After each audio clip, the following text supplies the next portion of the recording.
तो राजधानी लखनऊ में आज आई कनेक्ट मीडिया ने आज ऐसे बस्ती में प्रवेश किया है जहां पर आप देख सकते हैं कि ये जो है ये समाज जो है गिहार समाज जो शिल्पकार समाज है उसकी ये बस्ती है और ये जो है गांधी ग्राम के नाम से ये बस्ती जानी जाती है। और ये कहा यह जा रहा है कि इस बस्ती में लोग आज़ादी के बाद से करीब 1960-70 से यहाँ रह रहे हैं। ये कबीले के रूप में ये लोग राजस्थान से आए थे और इनका कहना है कि ये लोग प्रधानमंत्री इंदिरा गांधी के समय से यहाँ रह रहे हैं और ये माना झाला जो महाराणा प्रताप के सहायक हुआ करते थे उनके वंशज माने जाते हैं। आप देख सकते हैं कि ये समाज जो है झुग्गी झोपड़ियों में निवास करता है और इनके पास कोई भी सुविधा नहीं सरकारी है। लेकिन हम बात करें इनके जो पदाधिकारी हैं यहाँ पर मौजूद हैं और हम बात करना चाहेंगे इन लोगों से कि आखिर इन लोगों की क्या समस्याएं हैं। जैसा कि ये लोग आज एक मीटिंग कर रहे हैं, नारा भी लगा रहे हैं, तो हम जानना चाहेंगे आपसे।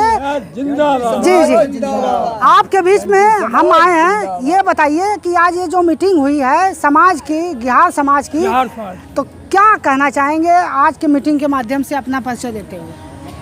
मेरा नाम मोहम्मद सद्दीक अकबी, एंटी कमिश्नर भारत सरकार के अंदर जो मुझे दायित्व मेरी टीम ने दिया है, मैं उत्तर प्रदेश का प्रभारी हूँ। दादा हिदायत ने जो रिपोर्टें सौंपी थी उस रिपोर्ट पे कलकत्ता सर्वेक्षण मानव संसाधन मंत्रालय की टीम लगी है, काम कर रही है। उसमें से ये गिहार समाज आता है जिसको पत्थरकट्टा भी बोलते हैं और ये महाराणा प्रताप के माना और झाला जो वीर हुआ करते थे, जो उनके संरक्षक के रूप में रहा करते थे, जो उनके सलाहकार हुआ करते थे, तो ये हल्दी घाटी से जब युद्ध होता है, चित्तौड़गढ़ से युद्ध होता, तो जितने 12 संघ समाज जो है उनके सारे कबीले जो हुआ करते महाराणा प्रताप को अपना मसीहा मानते थे। उनके नेतृत्व में गुरिल्ला युद्ध इन लोगों ने किया, अंग्रेजों से लड़े, मुगलों से लड़े। उनके बदले में ये फ्रीडम फाइटर थे, जो इनको स्वतंत्रता संग्राम सेनानी का दर्जा मिलना चाहिए था वो नहीं मिल पाया। देश आज़ाद 1947 में हो गया, मगर 193 कबीले ऐसे थे जो अलग अलग नामों से जाने जाते हैं। वो अपने आज़ाद भारत के अंदर 5 साल 16 दिन गुलाम रहे। जब सरदार वल्लभ भाई पटेल ने पूछा कि देश आज़ाद हो गया, जेलों में कौन से लोग बंद हैं, उस समय छांगा, मांगा, मिंटी, झुमरी, लाहौरपुरा, मुरादाबाद, अहमदाबाद और लखनऊ में ऐसी 7-8 जेलें थी जिसमें 3 करोड़ लोग बंद थे। तो ये सरदार वल्लभ भाई पटेल जी की देन है कि इनको आज़ाद किया। तो 31 अगस्त 1952 को 5 साल 16 दिन के बाद इनको मुक्ति मिली है। वो उस काला कानून से आज़ाद हुए। हाँ, उस काला कानून जो इनको लगाया गया था, अपराधी बताया था कि जनजात अपराधी हैं, ट्राइब्स हैं, नोमाइंट हैं, अलग अलग नामों से इनको जाना जाता था। ये सरदार वल्लभ भाई पटेल जी की देन है कि वहाँ से इनको विमुक्त का दर्जा मिला।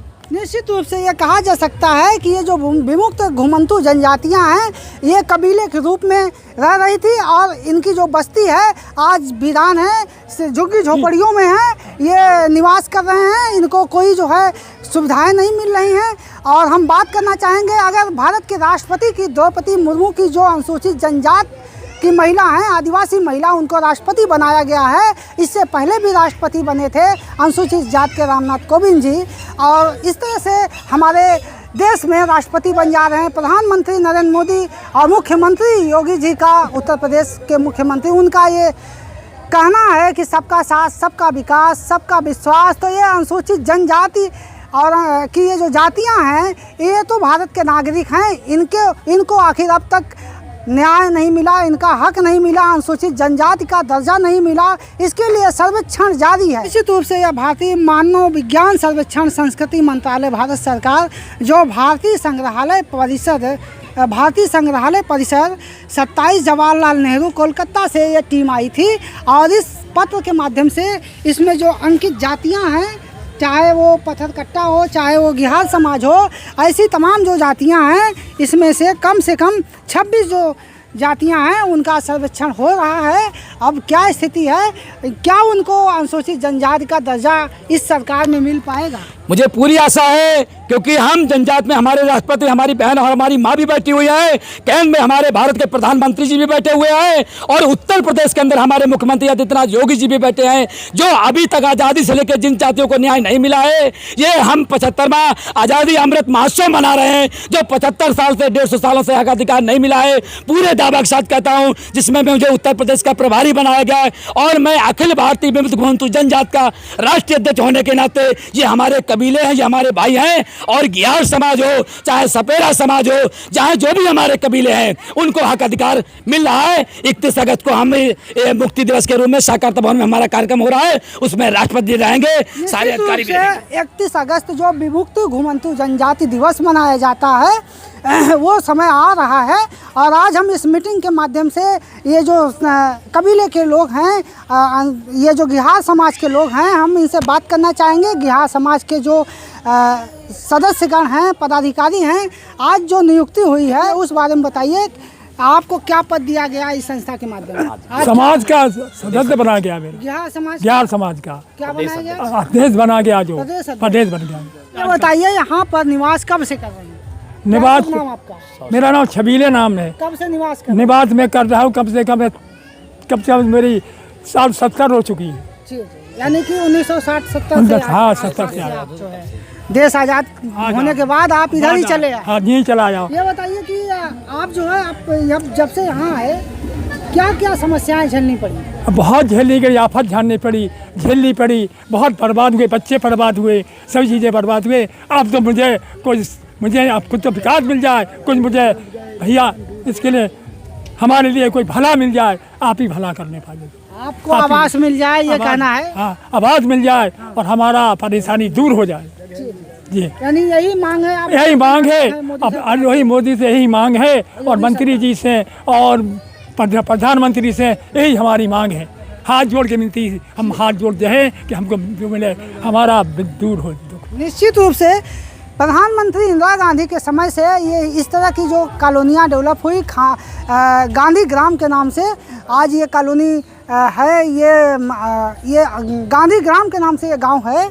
अब मैं आपसे जानना चाहूँगा, क्या शुभ नाम आपका? मेरा नाम करण नाथ है, मैं प्रदेश सपेरा मंडल से अध्यक्ष हूँ। आज भी मुझे पदवी दी गई है अखबी जी ने, सर NTDNT ने। पद तो मिल गया, लेकिन यहाँ की क्या क्या समस्याएं हल करती? यहाँ की समस्या क्या सर, यहाँ लाइट नहीं है, और जो कुछ मकान थे इनके इंदिरा आवास वो तोड़ दिए गए हैं बिना सूचित किए। किसने तोड़ा, कब तोड़ा? वो सर वन विभाग वालों ने बता के तोड़े, अखिलेश सरकार में 2015 में।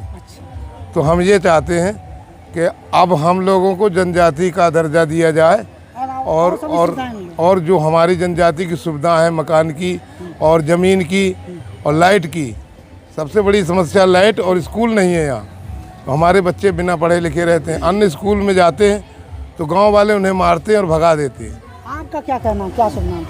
मेरा नाम छेदी लाल है, इसी गांव का निवासी हूँ, और इस गांव में कम से कम एक पीढ़ी बीत गई। मेरा जन्मभूमि यहीं का है। कितने लोग तो निवास करते हैं? हमारे यहाँ निवास कम से कम 450 वोट है, 450 वोट है।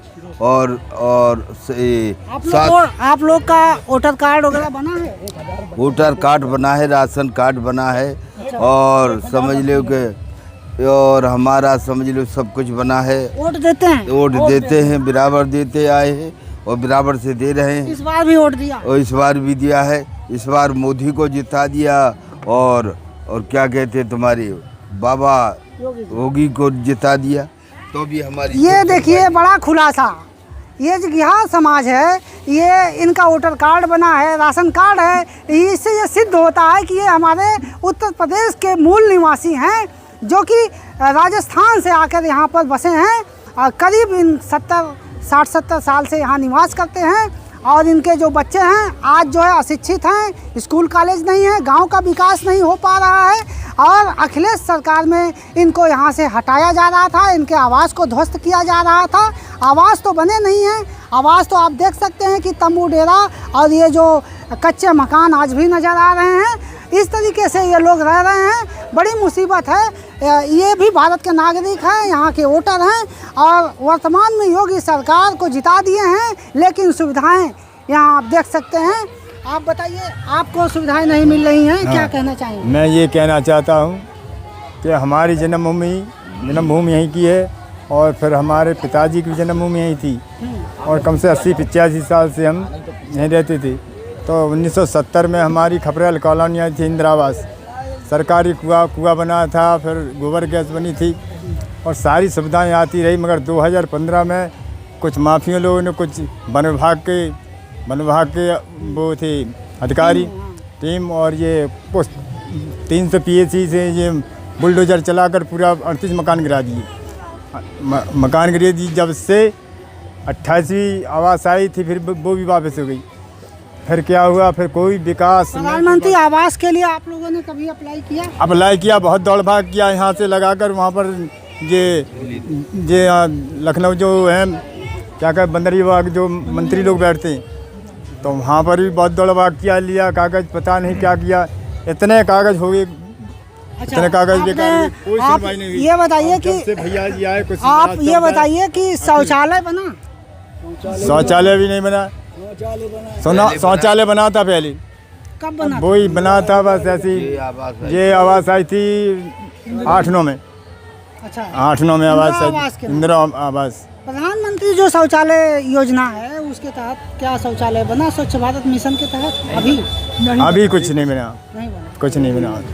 आपको क्या सुविधाएं मिल रही हैं? कोई सुविधा नहीं। यहाँ से तो हम सब लोग, हमारा जन्मभूमि यहीं हुआ है सब लोगों का, और यहाँ कोई सरकार ने हमारी मदद सहायता नहीं की। अब हम पानी में और भीगते हैं, बिच्छू सांप काटते हैं और कई आदमी मर चुके हैं। यहाँ से हमारा सब बहुत खतरा ही खतरा नज़र आता है। अब सरकार से यही निवेदन है, प्रधानमंत्री नरेंद्र मोदी और आदित्य योगी से, कि हमारा सारा विकास दिया जाए और सारी सुविधाएं सारी होने पाए, यही हमारा विनती है।